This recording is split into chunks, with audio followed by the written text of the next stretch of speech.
Dear Mr. President of the Hellenic Republic, dear Secretary General of OECD, Mr. Tsoumokas, ladies and gentlemen, this year we celebrate the 10th anniversary of the Delphi Economic Forum. One of the, I could say, most valuable international fora, where key stakeholders meet at this marvelous historical place, inspired by this rich history here, to share ideas about the future. So congratulations, Simeon, for this anniversary. I will start by congratulating my dear colleague, President Tsoulas, for his profound overview over the complex history of our region. Here in the Balkans, each country has its own perception of history. And that reminds me about a famous thought of the Danish philosopher Kierkegaard. You can understand life only looking backwards, but you can live your life only looking forward. I could say that, in my opinion, the most important lessons from our common history between Greece and Bulgaria is that after centuries of rivalries and contradiction, we finally realize that cooperation is a much better choice than wars. Today, Greece and Bulgaria are strategic partners, building a strong axis of stability and security, thus delivering much better opportunities and perspective of the entire region. This is my 9th year as a president, and I could say that it has never been more difficult to speak about the future. Moreover, when the subject is security, there is always a deep controversial inside of me between the ex-commander of the Bulgarian Air Force, the former graduate of the United States Air War College, and the politician. Why? Because the dynamics in geopolitical processes have been gaining previously unseen speed. The security architecture is falling apart. Long-established business models are cracking up. The new sweeping tariffs are already shaking the markets, and stagnation has embedded itself in leading European economies. What should be the EU answer, our level of ambitions, and EU strategy in this seemingly chaotic new world order? I would like to highlight some keywords reflecting the EU ability to meet the challenges of today, to emerge stronger tomorrow, and to strengthen its role on the global arena. Security, strategic autonomy, competitiveness, capital market, innovations and AI, energy, and most of all, unity. However, to address the challenges of tomorrow, we need to first learn the lessons of our past. Otherwise, our efforts, money, and time will hardly bear fruit. We need to find strength and courage to answer honestly tough questions. Why have we allowed ourselves to lose the battle for innovations and technologies with other global powers? Why did we allow ourselves, why did we allow the energy crisis and gas and energy in the US and in China to be several times cheaper than in the European Union? Why is it difficult, impossible even, for the EU to make fast decisions? Could we have prevented the war in Ukraine? Why does Russia continue producing 4 times more munitions, as stated by NATO Secretary General, despite of the crucial economic superiority of the collective West? Why, despite of the colossal financial and military support to Ukraine, the results on the battlefield are far from what was initially planned and expected? What is the level and effectiveness of our cooperation and relations with the countries from the global south who continue buying Russian energy resources, rendering the sanctions void? Will we allow for Russia and the US to negotiate for peace in Europe without Europe? Whatever the answers, the EU needs military strength and streamlined decision-making process in our more and more contested world. However, we have to bear in mind that just stockpiling weapons does not necessarily result in defense capabilities. And we should be very careful here. And I do believe that the biggest challenges in front of us, getting Europe much stronger in its defense capabilities, is to overcome the fragmented European defense industry and to convince the European citizens that security cost is worth paying for. Acquiring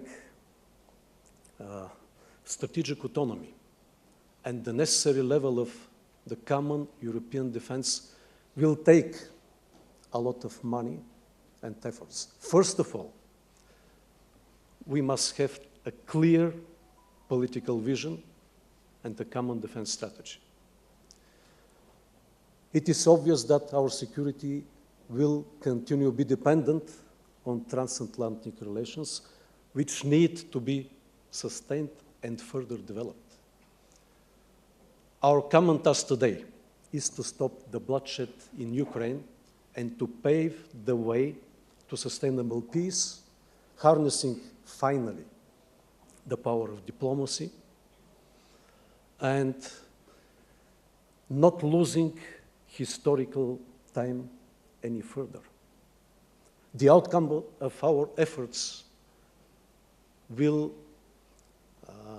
determine not just the future security architecture, but also our economic development and competitiveness. Over the long run, our security will get more and more dependent on our economic strength, based on common security, based on common industrial and financial policy, on very strong European capital market. Why capital market?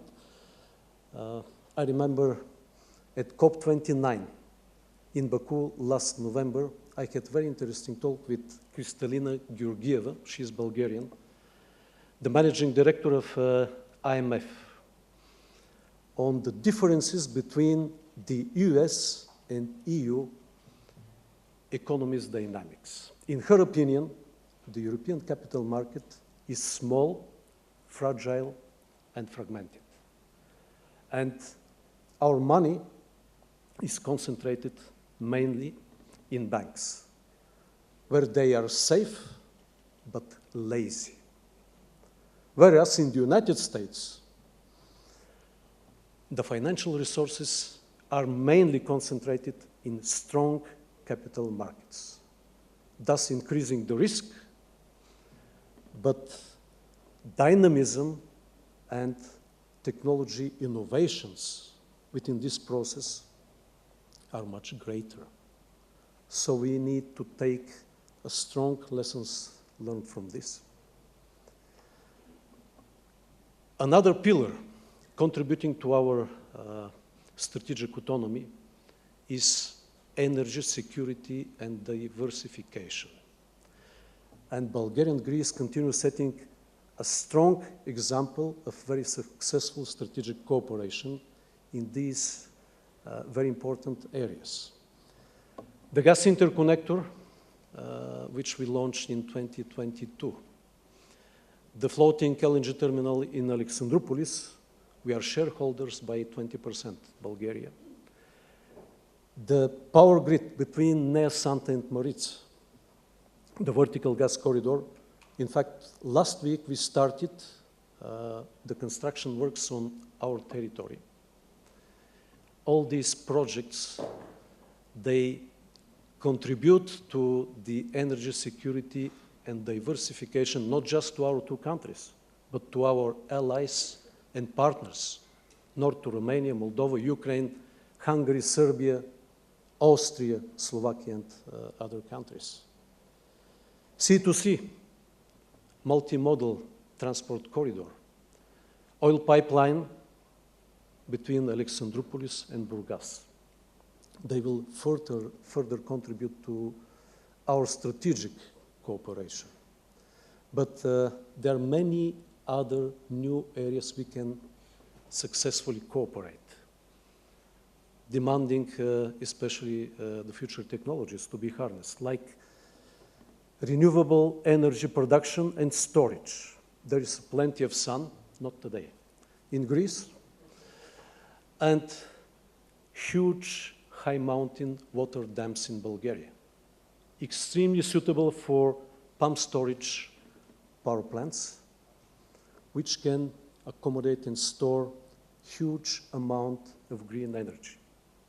Coming not just from Greece, but we have some courageous projects to bring through Mediterranean Sea underwater cables, green energy from North Africa and from Asia. Very courageous and I'm sure strategic projects for the future. Another areas of the future is AI gigafactories and data centers. Greece has its strong experience in data centers development. We in Bulgaria, we have a very strong IT sector. Nuclear power plant providing steady, stable, reliable electricity. Inside, the first in Eastern Europe, Deep Tech Institute for Artificial Intelligence, and both our countries were selected by EuroHPC for AI development centers. So we have all the premises to work together extremely successfully and effectively. I believe that our strong cooperation and commitment to the EU coherence and security proves that our region is a reliable EU external border, but not a periphery of the Union. And I'm sure that our two countries will continue integrating deeper into the EU. I would like to use this opportunity to express my deep gratitude to our Greek friends for your strong support to our Schengen admission. Finally, starting 1st of January this year, our people can travel freely, and that will boost further our interaction in many, many areas of mutual interest, not just tourism. Some words about Bulgaria in our contribution to NATO deterrence and defense capabilities and to the EU security. Bulgaria has launched a robust modernization program. Last week, we accepted our first aircraft from the brand new F-16 Block 70 squadron. Together with Lursen, we have been building in Bulgaria state-of-the-art combat ships for our Navy. Till the end of this year, we are going to receive the first Striker armored vehicles for our army. The Bulgarian defense industry is well known and appreciated worldwide. Some new investment projects are undergo, while the existing capacities are being modernized. Last year, we had the CEO of Rheinmetall, Armin Papperger, under my invitation in Bulgaria in this context. And luckily, in line with the new European priorities, we succeeded throughout the years to sustain our, I could say, rich traditions in raw materials and heavy industry. We are sixth in Europe in extracting and processing non-ferrous metals like copper and lead. Of course, we succeeded also to develop competitive sectors of our economy, like automotive sector, robotics, mechatronics, IT, and space. Just for illustration, a Bulgarian space company in recent years has produced and launched micro and mini satellites 3 times in bigger numbers than all the Balkan countries together. So I'm sure, in conclusion, that the United Europe will overcome current challenges, will emerge stronger tomorrow, and will increase its influence in our turbulent world, provided, however, it continues realizing the importance and the deepness of the threats, raises its level of ambitions, and, of course, developing common overarching strategy, how to cope and how to be successful in the future. And each country must provide, each member state, its share. Bulgaria is and will always be indivisible part of Europe. Throughout our centuries-long history, we have substantially contributed to the European civilization, and we will continue doing our share. Thank you for your attention.